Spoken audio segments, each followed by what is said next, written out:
بسم اللہ الرحمن الرحیم۔ شروع کرتا ہوں اللہ کے پاک نام سے جو بہت بڑا مہربان نہایت رحم والا ہے۔ دوستو، بہنوں، بھائیوں، بزرگوں، السلام علیکم ورحمۃ اللہ وبرکاتہ۔ ہم اپنے چینل تاریخ اسلام کے اس چینل میں اسلامی میراث کی کہانیاں اس کی 40 نمبر قسط آج آپ کے سامنے بیان کر رہے ہیں۔ اس میں آپ بیان کر رہے ہیں زوال بغداد کو، اس کا چھٹا حصہ ہے بغداد کے زوال کا۔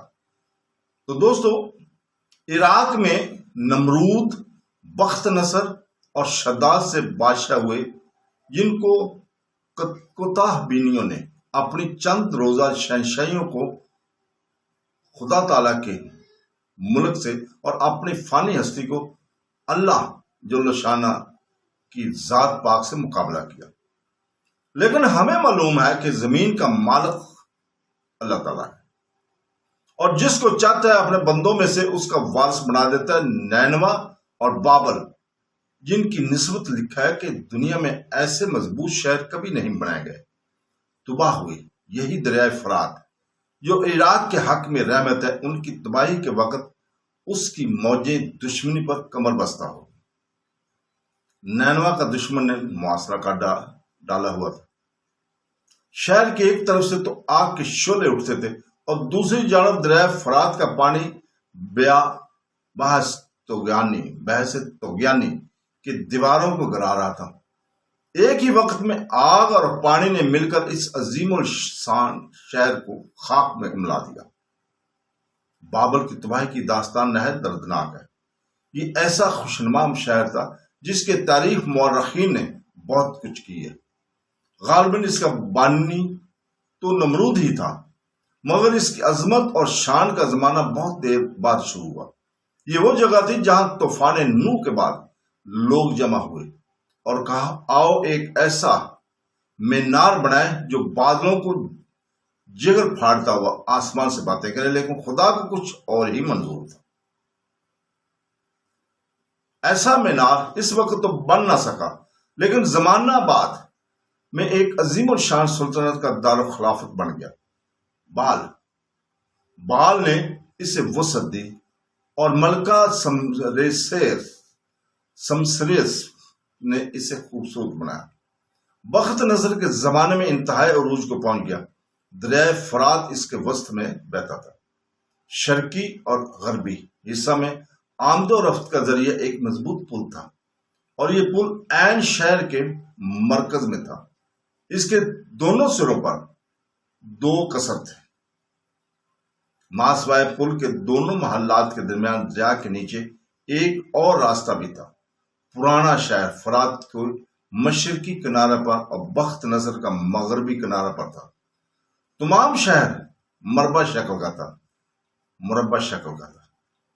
جس کا ہر ایک ضلع 15 میل کا تھا۔ مورخ ہیروڈیٹس نے بابل کو دیکھا تھا۔ اس کا بیان ہے کہ شہر پناہ کا دور 480 فرلانگ اور ہر ایک ضلع 120 فرلانگ تھا، یعنی ہر ایک ضلع 15 میل اور دور 60 میل تھا۔ لیکن مختلف مورخین جنہوں نے مختلف اوقات میں بابل کو دیکھا ہے، کسی قدر کم و بیش عرض و طول وغیرہ بتاتے ہیں۔ بہرحال کم سے کم موجودہ زمانے کے شہر لندن سے 8 گنا بڑا تھا۔ موجودہ زمانہ میں یقین نہیں ہو سکتا کہ اس قدر وسیع شہر آباد تھا، لیکن یہ سمجھ لینا چاہیے کہ اس شہر میں شاہی محلات تھے، اور ان کے متعلق باغات تھے، قلعے تھے۔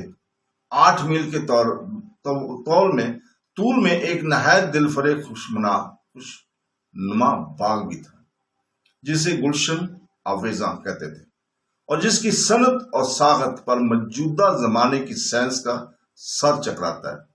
سطح زمین سے 350 فٹ کی بلندی پر 8 میل کی وسعت میں ایک حیرت انگیز نظارہ تھا۔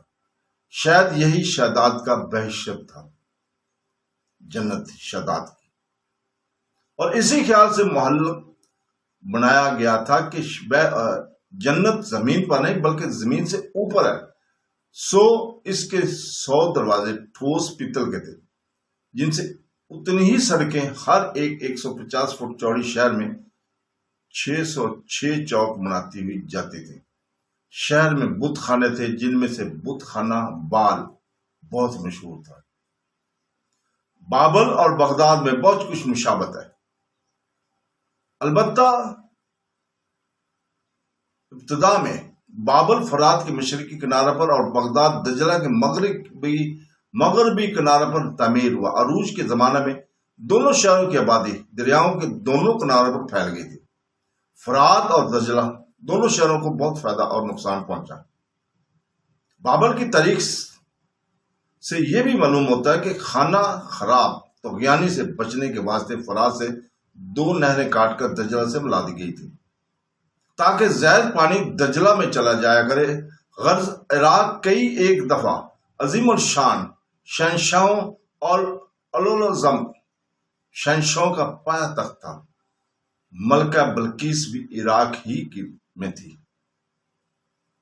دنیا میں کوئی ایسا ملک نہیں ہے جس کی تاریخی واقعات ایسے نتیجہ خیز ہوں جتنے کہ عراق کے، اور جو عظمت اور شان اس ملک کو حاصل تھی وہ کبھی کسی کو ہوئی ہی نہیں۔ قدرت اور انسانی صنعت نے جو کچھ اسے جگہ نظارے دکھائے تھے وہ کسی اور جگہ واقعی عراق قدیم الایام سے دولت اور حشمت اور عزت کا منتظر رہا۔ قادر مطلق خدا نے اپنے بندوں کو جن کے وہ خواہاں تھے دیا، لیکن جب بندوں نے اپنے مالک کے حضور سرکشی کی، ان کی بدکاری ہاتھ سے بڑھ گئی تو رب تعالیٰ نے افواج کے ہاتھ عراق پر دراز ہوا، فرات اور دجلہ کے پانیوں میں سے غرق کر دیا اور آگ کو حکم دیا کہ اس کے سونے چاندی کے کسروں کو خاک کے سیاہ کر دے اور ہمیشہ کے واسطے ان کی حشمت اور شوکت کی قبروں میں دفن کر دے، اور ان کی چنگو رباب کے ترانوں کو جھینگروں اور وحشی جانوروں کے ہولناک آوازوں میں بدل دیا۔ آباد اور معمور شہروں کو حشرات الارض کا مسکن بنا دیا کہ آئندہ نسلوں کے واسطے عبرت ہو۔ نینوا، بابل، سلوشیا، مدائن کے عروج کی داستانیں مشہور ہیں۔ آج ہم بغداد کا ایک قصہ سناتے ہیں۔ واقعات میں جو ہم عراق کس پایا کا ملک تھا اور خلیفہ منصور نے بغداد کے واسطے سے کیوں منتخب کیا تھا۔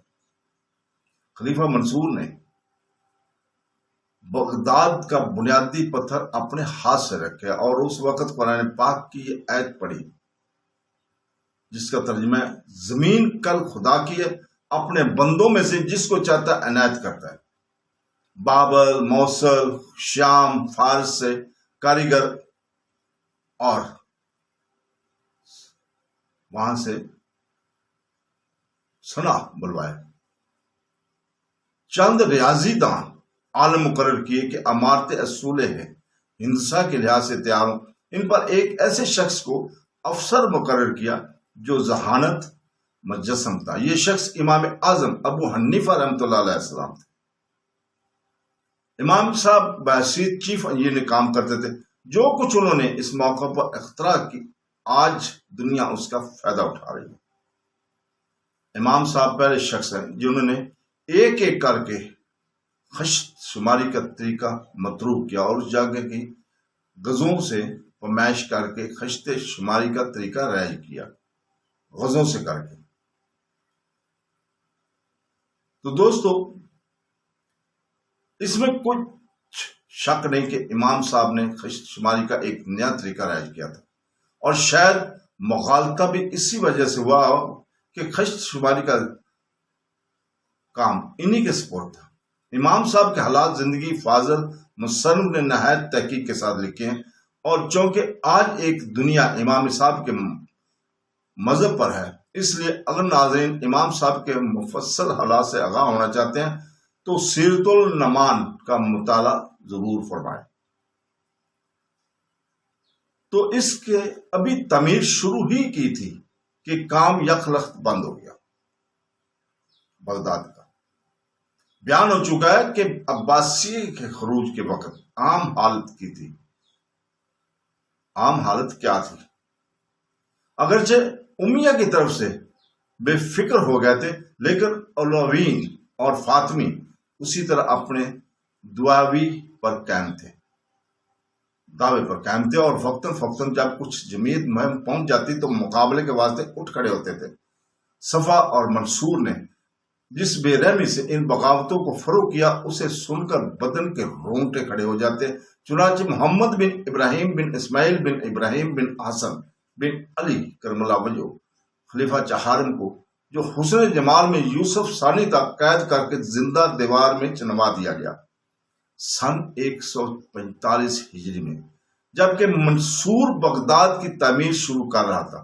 محمد ابن عبداللہ بن حسن بن علی کرم اللہ وجہ نے، جو نفس الزکیہ کہلاتے تھے، مدینہ منورہ میں خروج کیا اور چند روز میں ایک بڑی جمعیت پیدا کر لی۔ بڑے بڑے پیشوا، پانے مذہب، حتیٰ کہ امام مالک نے فتویٰ دے دیا کہ منصور نے جبرن بیعت لی، خلافت نفس زکیہ کا حق ہے۔ تو دوستو یہیں پہ ہم رکتے ہیں، اس کی اگلی قسط میں یہیں سے ہم شروع کریں گے۔ اللہ حافظ۔